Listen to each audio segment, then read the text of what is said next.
Uhum. Pronto, começou a gravar. Então tá certo. Então, vou começar de novo, né? Bom dia a todos, a todas. Hoje é a nossa aula 8 de criminologia. Não dá nem para acreditar, né, gente? 8 semanas já. 8 semanas de quarentena. Nem dá para acreditar, 2 meses praticamente. Enfim, hoje eu acho que estou mais nostálgica por conta da chuvinha. Graças a Deus choveu, né, gente? Tava precisando. Bom, conforme combinado, gente, a ideia hoje é a gente trabalhar com a finalização da aula a respeito de prevenção e reação aos crimes, né? Os modelos, os tipos, as classificações. Na semana passada, a gente começou a trabalhar as formas, né, de prevenção. Não sei se vocês lembram, vou dar uma passadinha aqui rapidinho, né, só para a gente relembrar alguns programas. A gente falou questão da área geográfica, né, os tipos de prevenção, primária, secundária, terciária, né, e também aquela prevenção social ou situacional, né, ou também chamada de ambiental.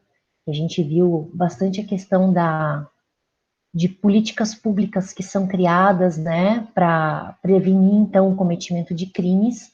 E a gente terminou nossa aula na semana passada com esses programas de prevenção, então, alguns tipos, né, e também até com modelos no sentido de prevenir o cometimento de novos crimes por quem já era já foi condenado, enfim, né, já tinha perdido o seu primário, como a gente diz, né, já tinha perdido o réu primário.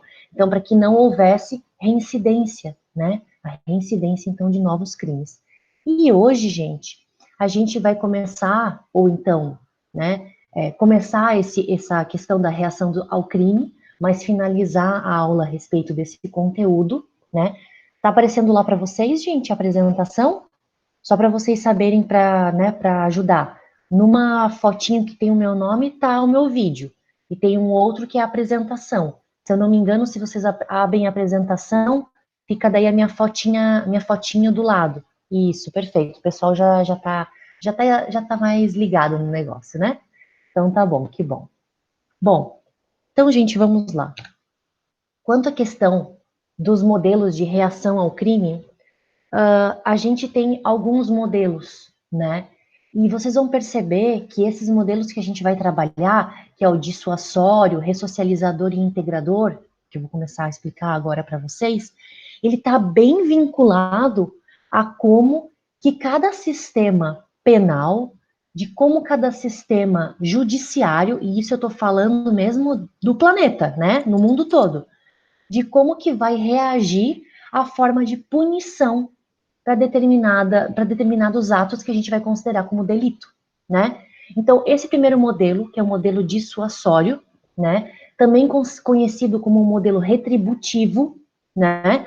Ou o modelo retributivo penal, ou também chamado de modelo neoclássico, entre ali os parênteses, né? Porque a gente está dizendo de um modelo não clássico lá daquela época, né? Do Beccaria, daqueles estudiosos italianos e tal. Não, a gente está falando aqui, ou franceses também, né? A gente está falando aqui de um modelo neoclássico, né? Que vai se aplicar tanto na esfera europeia, vez e outra, Estados Unidos, no Brasil, via de regra, também já houve momentos que teve essa aplicação, tá? Então, o foco desse modelo dissuasório ou retributivo vai ser se concentrar na punição do infrator, né? Através, então, de uma atuação que vai vir do Estado, né? Uma atuação punitivista, né? E vai ser uma atuação também intimidatória, né? E, de certa forma, buscando uma proporcionalidade entre o dano que aquele agente ativo, né? O delinquente, como a gente chama, praticou, atuou, em comparação, em proporção, né, equilibrada, pelo menos é o que busca ali o modelo retributivo, né, com a punição. Com a punição. Nesse modelo, a ideia, né, deixa eu até tirar aqui o Wi-Fi do meu celular para também não interferir na transmissão. A ideia nesse modelo é que nenhum delito, por mais simples, por mais um potencial ofensivo menor que seja, né, não escape do castigo. E esse castigo, então, vai ser feito através da punição, da pena, né? Originando-se, então, uma justiça que a gente pode dizer bastante dura, bastante inflexível, né? Então, um viés bastante punitivista, tá? Quando a gente vai falar de um modelo ressocializador, que a gente também pode chamar de um modelo humanista, a gente sabe que existem vários países na Europa que já seguem, né, esse modelo ressocializador. A gente já trabalhou aqui em outras aulas, no sentido de que alguns países, por exemplo, têm até fechado algumas prisões, né, transformado em hotel, em ponto turístico, enfim, né, então que busca essa ideia mais humanista, né, o foco vai estar muito mais na pessoa do delinquente enquanto ele está preso. Então, busca através de meios ressocializadores, né, reeducadores, no sentido de tentar trazer essa pessoa que sim delinquiu, cometeu um delito, né, mas tentar trabalhar isso dentro desse preso para que ele não venha a reincidir, né? Então, nesse modelo, o Estado realmente busca uma ressocialização do indivíduo, né, reeducando, para tentar reintegrá-lo, então, à sociedade posteriormente, né, quando depois ele terminou de cumprir a pena. É claro, gente, que, vamos dizer assim, o Brasil, ele vai estar num interim, né, dentre esses dois modelos, o dissuasório e o ressocializador, porque, claro, a gente tem a intenção, pelo menos é o que aparece na nossa LEP, né, a gente tem a intenção, pelo nosso modelo jurídico, de trabalhar, de ressocializar, né, esse delinquente que pratica um crime, mas a gente sabe que, infelizmente, nosso sistema penitenciário é caótico, então a gente sabe o quanto que isso está no modelo ainda de engatinhar, né? A gente está bem longe dos modelos que a gente pode ver, assim, se equiparar, por exemplo, com o norte da Europa, enfim. Existe um terceiro modelo, gente, que é o modelo integrador, né? Que é um pouco mais novo, né? Mais para fintechs, assim, mais atualizado, né? Que é também chamado como modelo consensual ou restaurador, que aí vocês vão ver aquelas ideias voltadas, por exemplo, da justiça restaurativa. É um submodelo dentro desse modelo integrador, né? Que vai defender uma intervenção mínima do direito penal, né? Onde, então, o sistema carcerário vai ser reservado como uma última alternativa. Bem aquela ideia, gente, da última ratio. Então, a última ratio, né, da utilização do direito penal para resolver conflitos dentro da sociedade. Então, aí vai se aplicar, assim, com a força maior.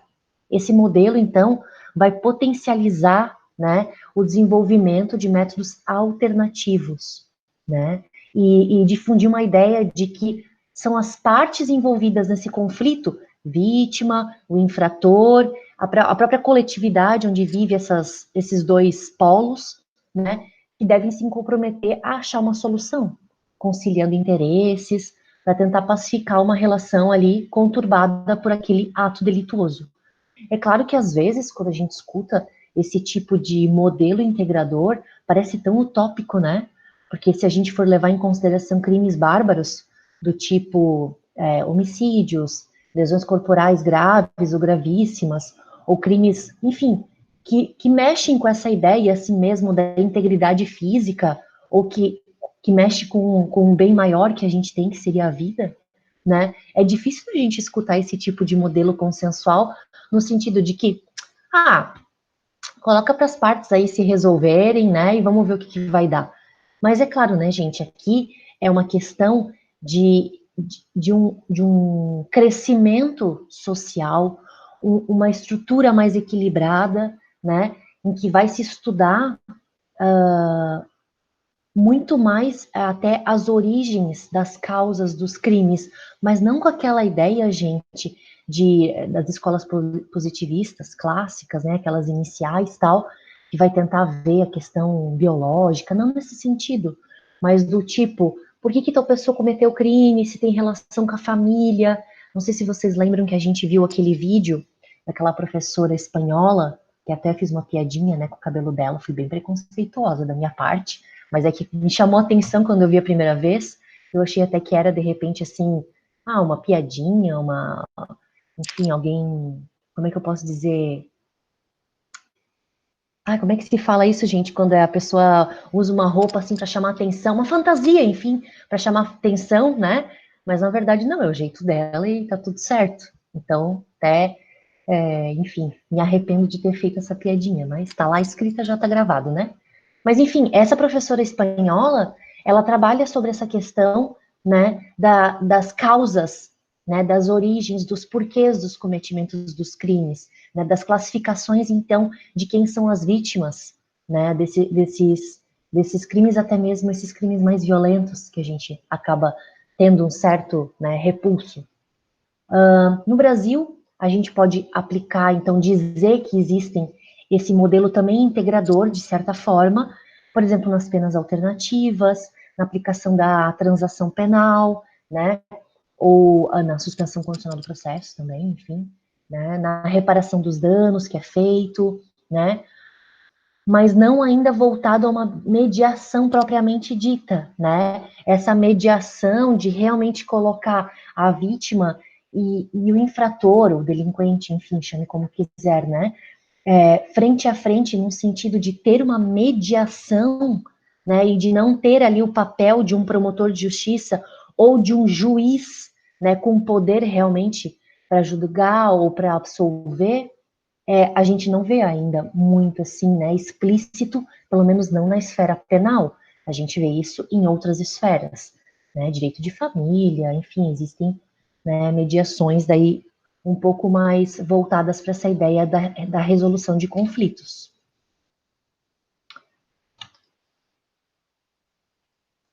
Só ver se está tudo bem aqui. Tá, beleza. Qualquer coisa vocês chamem aí, tá, gente? Tá tudo certinho. Bom, sobre a questão do modelo retributivo, vamos aprofundar um pouquinho agora essa questão, né?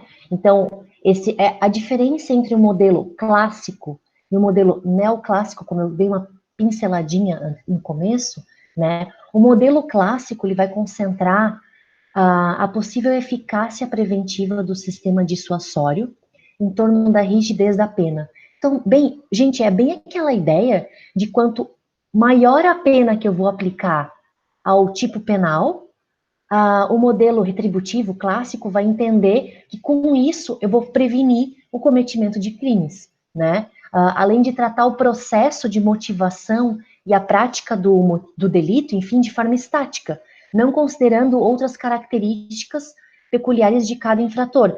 Então, começa a estipular certas características do tipo assim, vou dar um exemplo assim bem grotesco, tá? Mas que se utiliza pensando sobre essa ideia do modelo clássico. Todas as pessoas que têm alguma doença voltada, por exemplo, à esquizofrenia, são pretensos ao cometimento de crimes de psicopatia, né? São psicopatas, podem vir a se tornar serial killers, alguma coisa nesse sentido. Isso seria uma forma estática de pensar o delito, no sentido de que pessoas, né, que praticam, que são serial killers, daí tu volta, né? Então, os serial killers, muito provavelmente, são pessoas que têm alguma doença mental, psíquica, enfim. Então, entende o que eu quero dizer? Essa questão de justificar o porquê o cometimento do crime está com base numa questão, né, estática. Não vai verificar as peculiaridades daquele infrator, de repente, ele foi ou não violentado quando era criança, sofreu algum tipo de, né, enfim, de abuso, enfim, aí a gente tem várias questões que a gente pode trabalhar, mas, né, da motivação que determinada pessoa leva a essa pessoa ao cometimento de um crime. Mas é muito estático, então, a motivação do modelo clássico.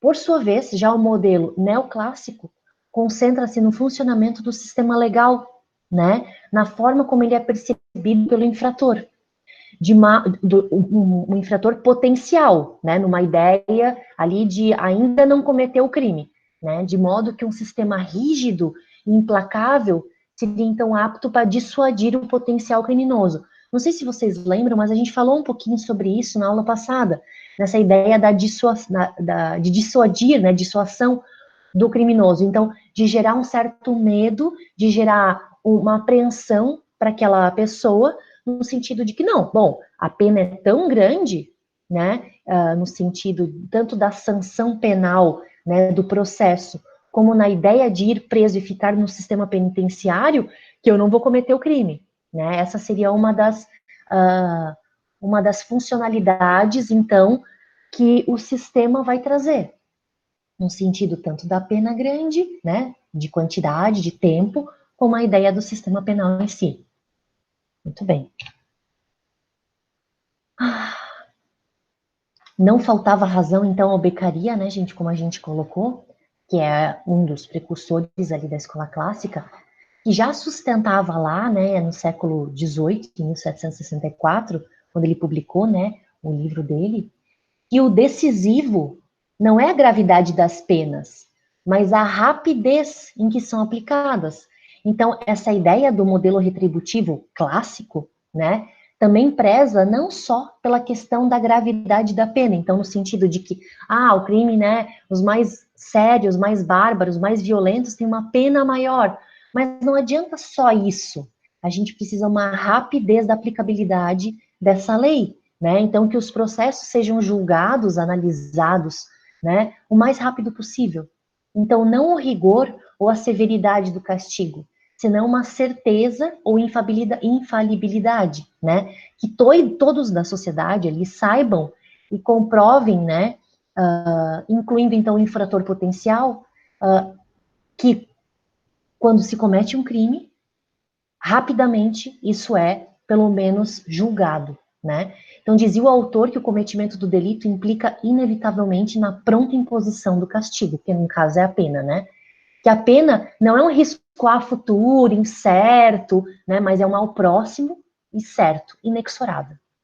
Pois as leis nascem para serem cumpridas. Isso tudo estou dizendo como que o pessoal, né, da escola clássica pensa, né? Só a efetiva aplicação da pena confirma a severidade da comunicação legal. Que a pena, então, seja realmente, né, intimidatória, né? Que execute-se prontamente, de forma implacável. Ainda caberia acrescentar que ela é percebida pela sociedade como uma pena justa e merecida. Eu não sei se vocês lembram, mas quando a gente estava estudando a escola clássica, uma das maiores críticas do Beccaria, do Marquês de Beccaria, e enfim, dos adeptos também da escola clássica, é exatamente a forma injusta, né, que era aplicada às penas. Muitas das vezes, com processos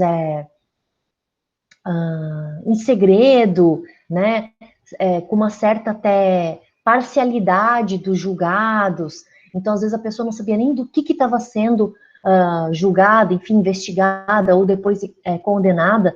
Então, o Beccaria diz, bom, a gente até pode ter penas, né, graves não, né, uma punição grave, mas o mais importante é que seja infalível, né, que seja rápido, imediato o julgamento, mas que seja justo e merecido, né, pela aplicação.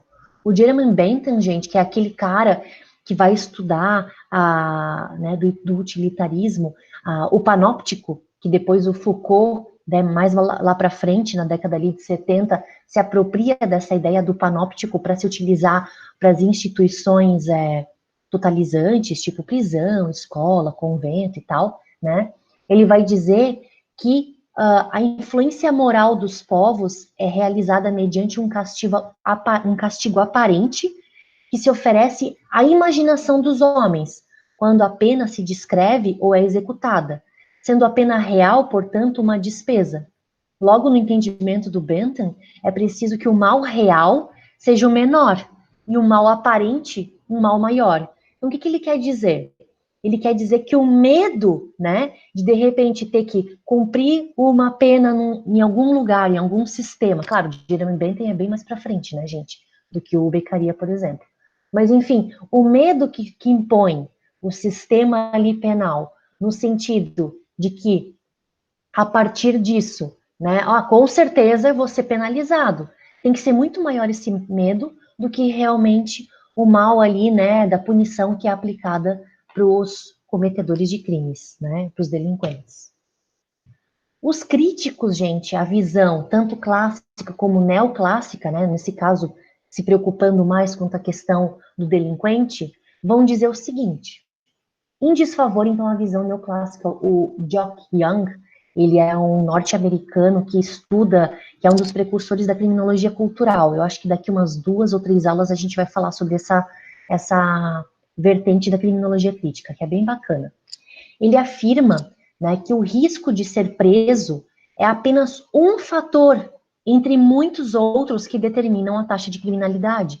Então ele vai bem no... Gente, cuidado, porque ele está escrevendo isso na década de 90, anos 2000, né? Como vocês podem ver ali, a publicação é bem mais para frente, né? Então é um pensamento muito mais contemporâneo.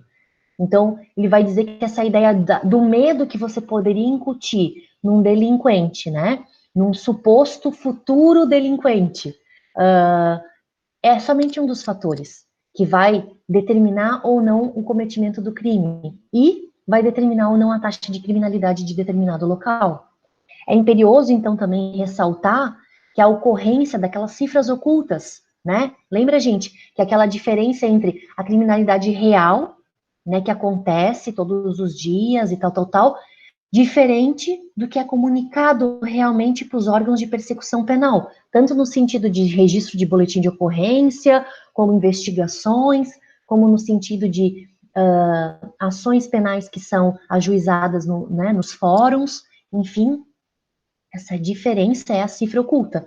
Então, a cifra oculta impossibilita uma análise eficaz entre a rigidez da pena e a taxa de criminalidade, né, que seriam os índices que seriam publicados tanto por políticas criminais, prefeituras, estados, ou a ideia mesmo mais nacional.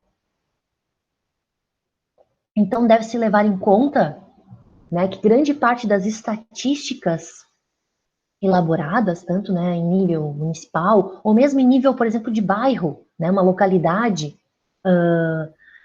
onde é que eu me perdi aqui? Elaboradas, então, com base nessas taxas de encarceramento, né, em razão da ocorrência da cifra oculta, não se prestam para dar uma ideia real da taxa de criminalidade, porque daí vai ser menor ainda, né? Porque não é a taxa de encarceramento é aquele que chegou lá no final da ponta do sistema penal. Então não tem como a gente considerar a taxa de encarceramento, apesar de que no Brasil a gente sabe que é gigantesca, né? Se eu não me engano, está no 3º lugar mundial, né? De número de pessoas presas, né? Acho que só perdendo para a Rússia, Estados Unidos, se eu não me engano, ou China, Estados Unidos, alguma coisa assim, né? Se a gente for considerar com uma taxa, entre aspas, real, que daí aplicaria tanto o que chega desde lá do boletim de ocorrência na delegacia, ou que é ajuizado no fórum, e ainda abarcando a cifra oculta, que a gente sabe que são aqueles casos que nem chegam às autoridades, né? Da mesma forma, o Nils Christie, que a gente pode considerar como um dos precursores do abolicionismo criminal, né, salienta que o aumento da taxa de encarceramento também não vai pressupor necessariamente um aumento de taxa de criminalidade, pois pode haver apenas uma opção política para prender mais, ou por mais tempo, né, para alguns tipos de delitos, que antes não eram punidos dessa forma. Existem algumas pesquisas, gente, que é bem interessante, que, por exemplo, a partir da entrada em vigor em 2006, né, da Lei 11.343, que é a lei de drogas, como vocês bem sabem, há um boom gigantesco, né, um aumento, assim, quase que exponencial na quantidade de prisões por conta do delito de tráfico, né? Então, assim, até ali a década de 90, início dos anos 2000, a gente tinha, assim, aumento, claro, mas não era algo tão significativo. Então, com uma política criminal que alterou ali, né, nos anos 2000, a gente percebe que se prendeu mais e por mais tempo, né, por mais tempo, porque hoje a gente sabe que considera-se o crime de tráfico de drogas, por exemplo, como um equiparado aí hediondo. Então, tudo isso também vai dificultar para que aquele delinquente que foi condenado pelo crime de tráfico, por exemplo, tenha a oportunidade de progredir de regime, os benefícios, né, da execução penal, enfim, todas essas questões fica um pouquinho mais dificultada por ser ainda mais um crime hediondo, né? Existem, então, os críticos a essa visão neoclássica vão dizer que mais e melhores policiais, mais e melhores juízes, mais e melhores prisões significam mais crimes registrados. Sim, mais infratores, né, delinquentes na prisão, mais condenados, porém não necessariamente menos delitos. Entendem o que eu quero dizer? Então, esses críticos à visão, né, neoclássica ou retribucionista, né, o punitivista, vão dizer que não adianta a gente colocar cada vez mais, pelo menos não adianta no sentido de ter uma menor taxa de criminalidade. Não adianta necessariamente, não é? Não significa dizer que não vai adiantar nada, não é isso? Não adianta apenas colocar mais policiais, fazer mais concursos, abrir mais varas, né? Enfim, mais juízes, então, da área criminal, construir mais prisões, né? Que a gente, ok, vai ter, né, índices, registros de maior crime, mas não necessariamente vai ter o cometimento de menos delitos. Exatamente por toda aquela questão, né, de estrutura social, equilíbrio e tal. A gente tem outras questões aí, né, mais profundas para se discutir. Muito bem. Quando a gente fala de um modelo, gente, aplicado, né, à América Latina, tá? A gente poderia dizer que meio que existe, assim, eu não vou dizer um quarto modelo, tá?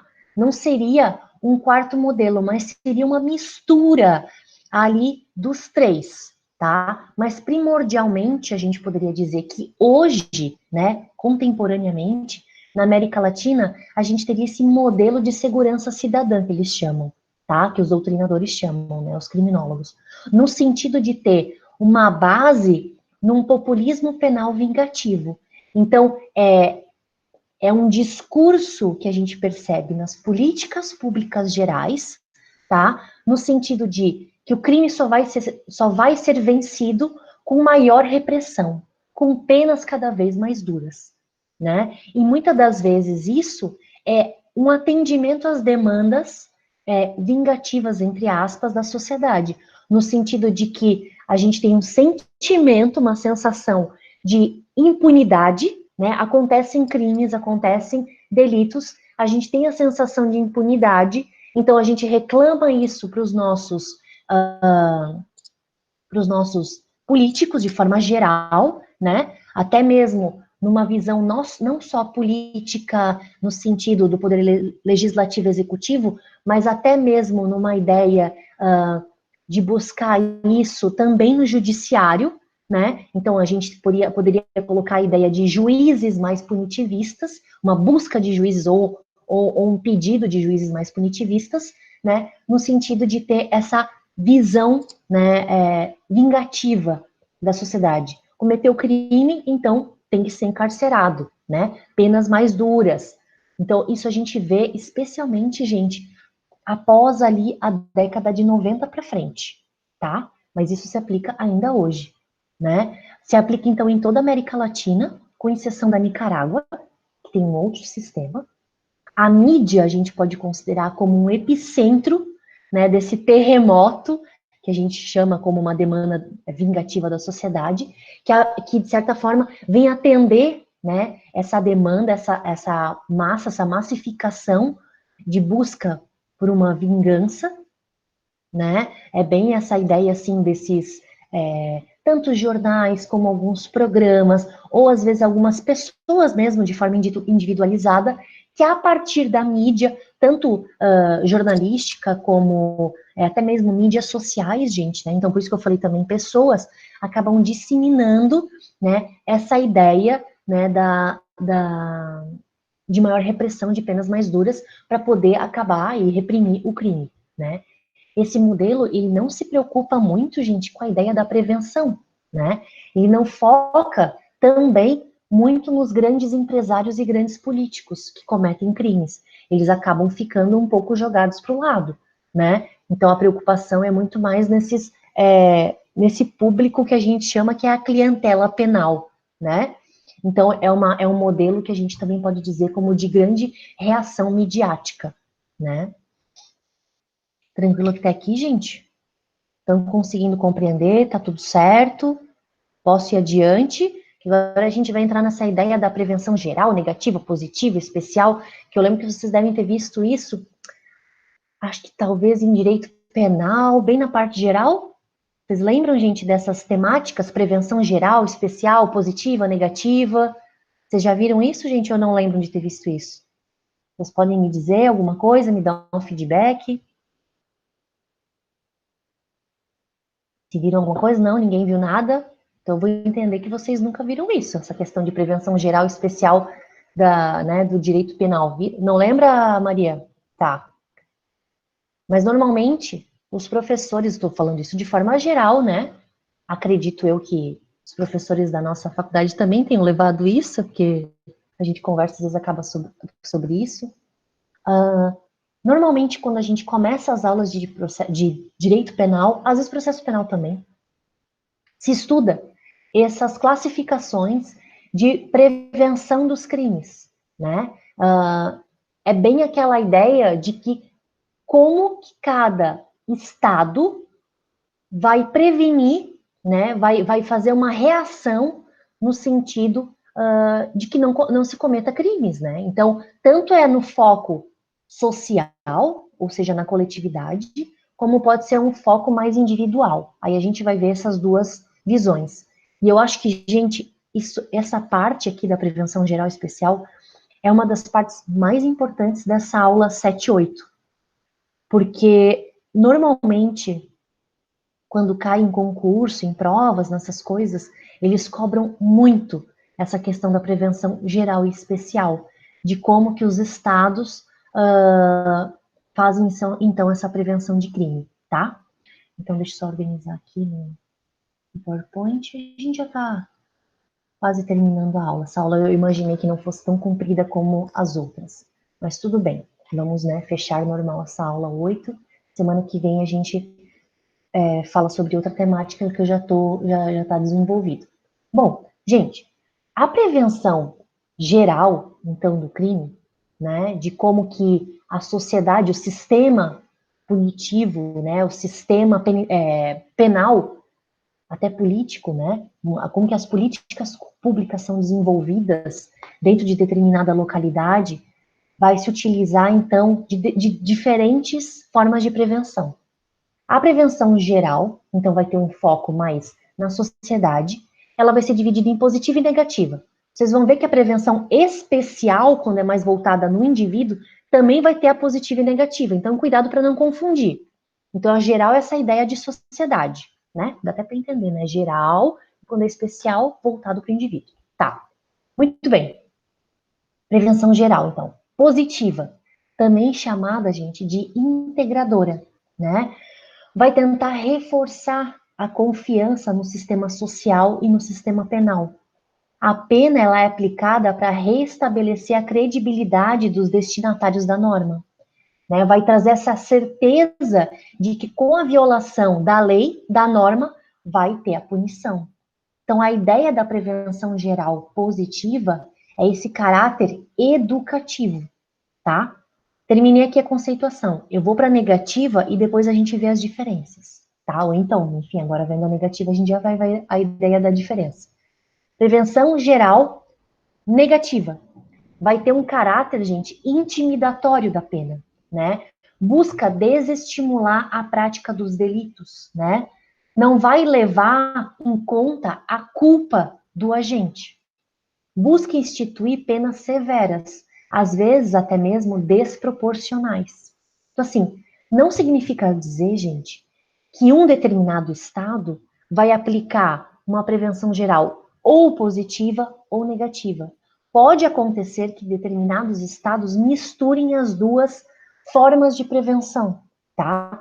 Mas a grande diferença entre uma e outra é que na ideia da prevenção geral positiva, aqui a gente vai ter uma ideia de educação, né? De uma prevenção no sentido de dizer assim, olha, se realmente um determinado indivíduo cometeu um delito, vai acontecer sim de ter uma punição, né? Então, mais ou menos aquela ideia que lembra, né, o modelo de reação retributivo, no sentido de ter uma certeza, né, de uma punição, e não uma sensação de impunidade, né? Ou seja, botar a pena, a norma, no caso, desculpa, com uma ideia de uma lei morta, uma lei que não tem eficácia nenhuma, né, que não tem efetividade.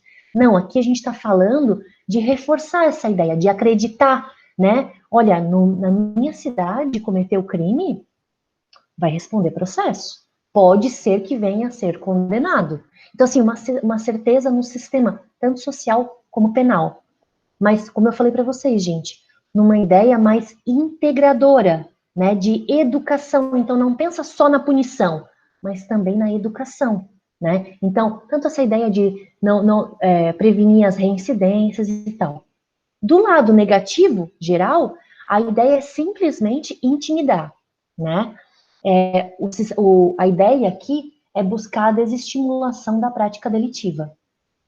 Né? Então, não vai se preocupar nesse sentido de educar, né? Numa ideia de. Não, aqui a ideia negativa é simplesmente quanto mais pena, melhor, quanto mais duras as punições, melhor, e às vezes até mesmo de forma, né, desproporcional. Conseguiram compreender, por enquanto, essas duas diferenças? Então, vocês percebem que é uma ideia, assim, social, né? Que é uma ideia de prevenção geral, então, por isso, num âmbito muito mais amplo, tá? Beleza. Vamos adiante. Quando a gente fala, tá, de uma prevenção, então, especial, então a gente vai ver que é um foco muito mais individual, a gente também tem, né, a ideia positiva e negativa. Prevenção especial positiva, prevenção especial negativa. Então, por isso que eu falei antes, para cuidar, para não misturar. Quando falar do especial, lembra que é o focado, né? É o individual. E quando é o geral, é o pensamento da sociedade, daquela comunidade, da coletividade. Vamos lá. Positiva, prevenção especial positiva. Vai se preocupar com a ressocialização do delinquente, por meio de uma correção, né? Uma advertência, né? É bem aquela ideia das ideologias ressocialização. Ó, chuvinha aí, ó. Coisa boa. Reeducação, reinserção, né, na sociedade, repersonalização, porque tem muito essa ideia, gente, de que quando a pessoa entra no sistema penal, penitenciário, né, ela perde a sua personalidade, quase que se torna um número, né, ou um código, tipo, sei lá, um nickname, né, um apelido, alguma coisa nesse sentido. Então a pessoa perde quem é, perde quem são suas origens. Então, essa prevenção especial positiva busca recuperar isso, né? Repersonalizar essa pessoa. Então, a reindividualização também nesse sentido, né? Então, não é só um ex-presidiário ou um presidiário. Não, é uma pessoa. E quem é essa pessoa? E a reincorporação também social. E vai buscar isso, gente, através, né, pelo cárcere. Então, a prevenção especial positiva ainda vai, né, nessa ideia de que através do encarceramento, mas por meio de uma ressocialização, vai existir essa possibilidade, né, de uma correção desse indivíduo, né? Vocês percebem que essa prevenção especial positiva é completamente ligada ao modelo ressocializador, né? Que seria o segundo modelo, né? O primeiro a gente viu que é o retribucionista ou punitivista, o segundo seria o ressocializador. Então, pega aqui nessa questão da prevenção especial positiva. E, do outro lado, a gente tem a prevenção especial negativa, né, gente? Que seria a segregação do delinquente para neutralizar uma possível nova ação, né? Então, para evitar uma reincidência. Eles chamam, né, os adeptos dessa espécie de prevenção como os incorrigíveis, né? Seria a inocuização temporária ou indeterminada. Então, tornar aquela pessoa inócua, né? Então, trancar essa pessoa de forma temporária ou até mesmo indeterminada. Tanto que nessa ideia da prevenção especial negativa, gente, se permite penas indefinitivas, do tipo medidas de segurança, né, que não se teria uma pena, uma prisão ali, né, num manicômio judiciário, por exemplo, sem ter um prazo para isso, penas indeterminadas mesmo, né, penas perpétuas, ou até mesmo pena de morte. Então, aqui a prevenção especial negativa, gente, a gente poderia dizer que seria a mais restritiva, né? Um exemplo clássico é o estado da Califórnia, estado, ou a cidade de Califórnia, acho que é. Enfim, agora não sei se é o estado. Ai, gente, eu sou bem tansa assim para os Estados Unidos, tá? É estado da Califórnia ou é a cidade? Não, cidade de Califórnia. Alguém sabe, gente? Alguém me ajuda aí? Me põe no chat aí que eu. Estados Unidos eu sou, ó, sei quase nada. Enfim, na Califórnia, nos Estados Unidos, existe a regra do three strike you're out. É estado, né, Sérgio? Obrigada, gente. Vergonheira, né? Que realmente, assim, eu sou tão com os Estados Unidos que eu sou bem tansa mesmo. Mas obrigada, gente. Valeu. Então, no estado da Califórnia, né, no país, nos Estados Unidos, existe essa regra, né, de 3 crimes, 3 delitos, você está fora, né? Então, o sujeito que comete um terceiro delito, mesmo que de pouca gravidade, depois de outros 2 graves, por exemplo, ele deve ser castigado com uma pena ou perpétua ou de 25 anos. E daí é 25 anos, gente, de regime fechado, né? No mínimo. Então, é um sistema de prevenção, eu estou fazendo aqui entre aspas e até rindo, né? Porque que tipo de prevenção é essa? Mas é exatamente, claro, que eu estou sendo crítica, né? Mas é exatamente essa ideia de colocar sobre um cárcere exagerado, né? Num sistema de correção exagerada, de segregação, esses incorrigíveis, né? Que se coloca essa ideia dos incorrigíveis.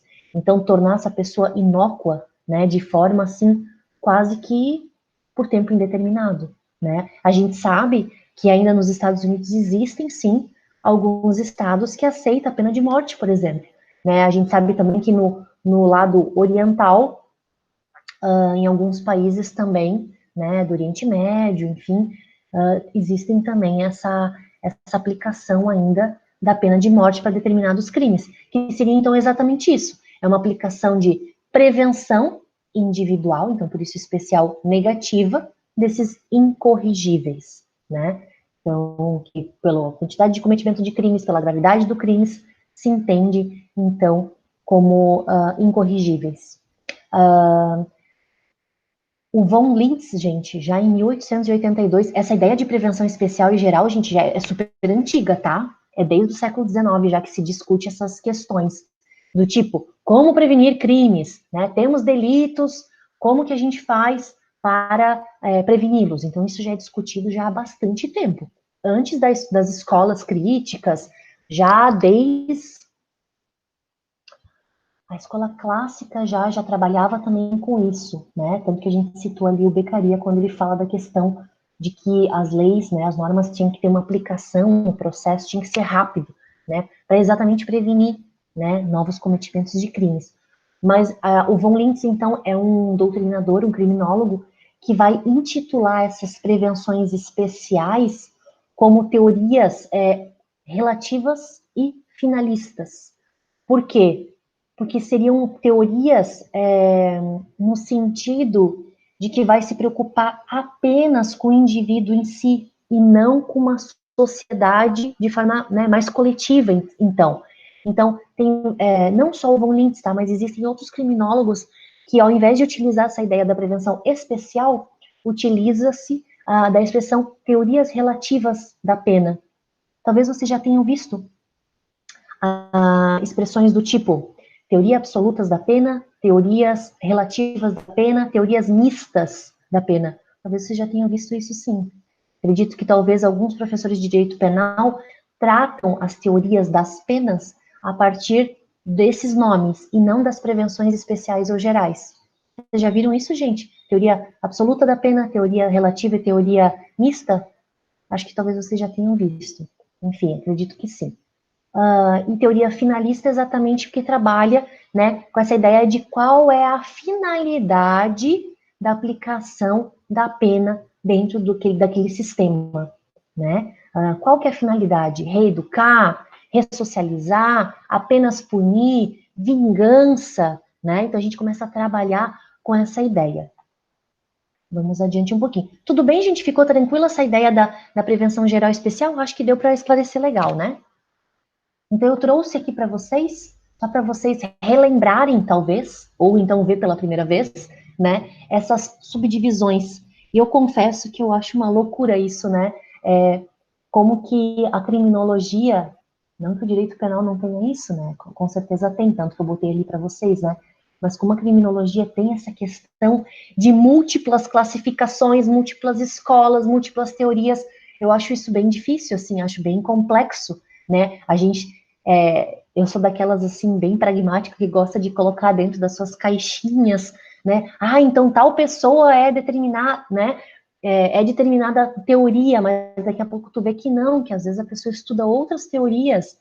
Então, apesar de que eu gosto dessa organização para que eu consiga entender né, a lógica do estudo da ciência em si, a gente sabe que a vida, né, é muito mais complexa do que isso.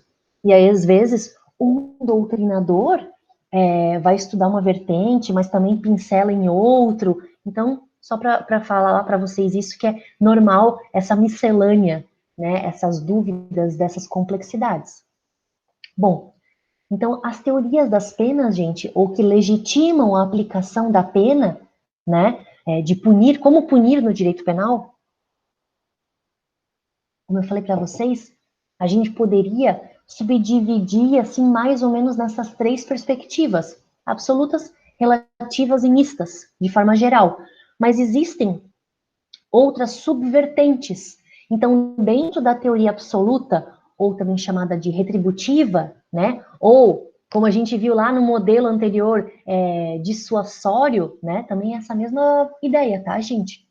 A gente vai ter subdivisões da retribuição divina estatal, do tipo de vir, né, de uma vertente divina metafísica, né, ou a ideia de que o Estado tem, então, essa ideia metafísica, o poder de aplicação da pena, né, por vir isso de uma entidade divina ou metafísica, chame como quiser. Então, a gente tem os doutrinadores ali que apoiam essa ideia, que é o Stahl e o Becker.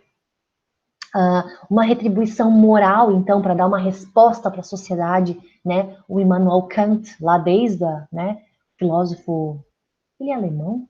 Acho que o Immanuel Kant é alemão. Acho que sim. Se não for, se alguém puder dar uma procurada ali no Google, me ajuda aí, gente, para não falar besteira, né?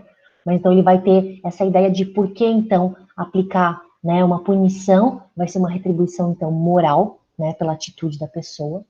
O Hegel e o Pessima, não sei se é assim que fala, tá, gente? Pode ser que eu esteja falando errado. Vai trabalhar com essa ideia da retribuição jurídica, né? Então, porque está na norma, então tem que ter uma punição equilibrada, né? Então, essa ideia da retribuição. Aí a gente vai para uma segunda corrente, que são as teorias relativas barra preventivas, ou também chamadas de utilitárias. E daí vocês viram ali, ó, já aparece o Jeremy Bentham, né, que a gente tinha mencionado. Então, eles trabalham, né, com essas subdivisões de prevenção geral e especial, né, bastante fortes.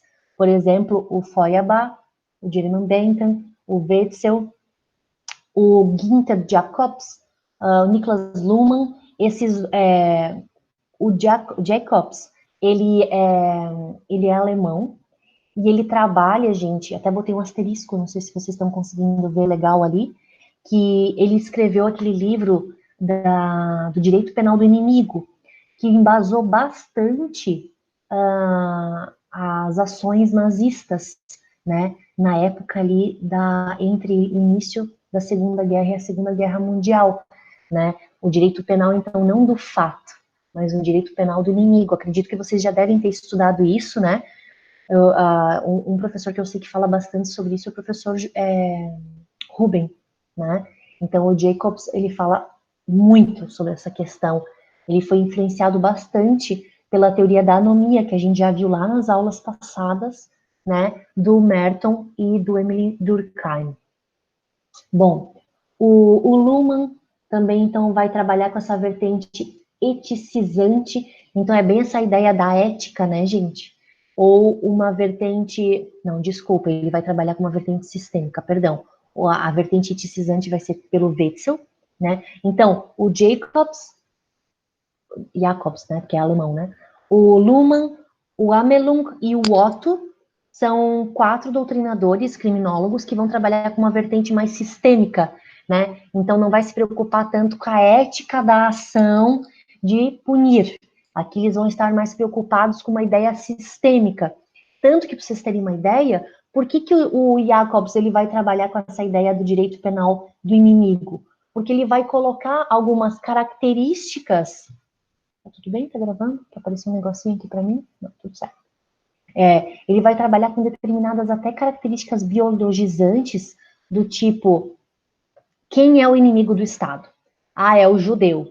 Então, a gente tem que, né, qualquer atitude do judeu, a gente tem que ficar de olho e, se for o caso, combater e punir, né? Então, a gente está falando de uma ação sistêmica, voltada para um inimigo escolhido e pontual, né? Tem muitos doutrinadores contemporâneos com viés bastante punitivistas que vão trabalhar ainda com essa ideia do direito penal do inimigo. Quem que hoje é o inimigo do Estado? Ah, para os Estados Unidos é o...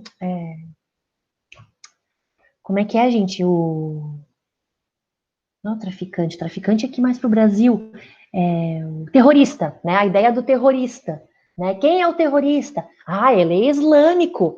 Então a gente vai fazer uma política pública que, quando vem a galera lá, né, dos movimentos islâmicos, das religiões islâmicas ou muçulmanos, enfim, né, daquele lado do Oriente Médio, a gente vai fazer uma repressão maior, a gente vai ter uma prevenção maior, olha aí, ó, a prevenção do crime, né, bem nessa ideia utilitária, né, no sentido de ter determinado quem que é esse inimigo do Estado. Quem que hoje é o inimigo do Estado, gente, no Brasil? Ah, é o traficante, né, é o morador do morro, da comunidade carente. Então, enfim, aí a gente pode trabalhar essa ideia, né, de um caos social, né, e a gente determina quem que seria esse indivíduo, que na verdade é numa perspectiva mais sistêmica, e a gente tem que prevenir, então, através de ações. O von Lintz, como eu já tinha citado anteriormente, né, vai trabalhar com essa ideia da prevenção especial individual, tanto positiva como negativa, né. E numa terceira vertente, né, ou teoria, a gente teria essa teoria, então, eclética ou mista, que a gente tem como um dos estudiosos o Ferraioli, né, através da teoria garantista penal, então, que vai buscar aqueles axiomas, né, gente? Ele também vai trabalhar de como se aplicar a norma. Isso tudo é bem por um lado, assim, mais jurídico, né? Deixa de lado essa ideia mais social, política, e a gente vai muito mais numa ideia de ver o que as cartas magnas de cada país fala e seguir isso através também dos princípios internacionais e constitucionais, direitos humanos, né? Vai numa ideia assim mais eclética, mais de um garantismo penal. E a gente tem o Roxin, né, que tem uma teoria também dialética unificadora, que vai verificar essa ideia também do debate e da unificação da norma à aplicação da punição, tá? Vamos adiante. Eu sei que falei bastante doutrinador, alguns talvez vocês já conheçam, outros talvez sejam novos. O Jacobs, gente, e o Luhmann são dois, assim, bem famosinhos, sabe? Que é bem interessante dar uma olhadinha sobre eles. Aí, gente, a gente tem o Prado, né? Acho que o nome dele é Geraldo Prado, se não me engano, que vai trabalhar com a reação ao crime, né? Que vai se fazer através da pena, tendo também essas subdivisões. Então, assim, gente, são só mais conceituações para a gente revisitar esses temas, né, para vocês verem como que essas ideias são todas interligadas, desde a prevenção do crime, os modelos, as classificações e as teorias que a gente tem de pena. Então, a teoria absoluta ou de retribuição é aquela ideia da compensação pelo mal causado, né, pelo crime. A teoria já relativa, né, da prevenção, então, geral, negativa, a ideia da intimidação, lembra? De uma esfera mais social, né? A geral é aquela social, então atua pelo temor infundido aos possíveis delinquentes para afastá-lo do crime. Então é aquela ideia do exemplo meio que pedagógico, né?